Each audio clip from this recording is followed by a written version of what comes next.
Hey YouTubers, welcome back to the channel again. A little follow-up on the man cave. Really going to be my reloading room for all my ammunition. This is an after shot. Still got the ceiling. Here's before. You may remember seeing this full of junk.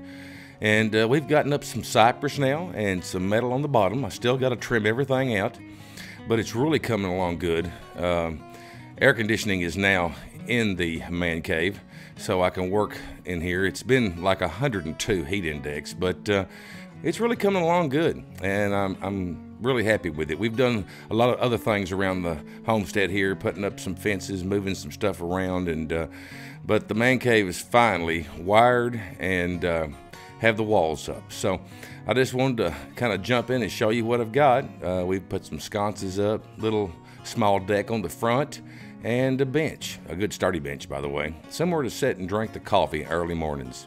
There's my little buddy Dixon. He's loving it. We put him in a doggy door now. He can just run all over the yard and go straight to the man cave. Even got a doggy door for the man cave. I got to put that thing in.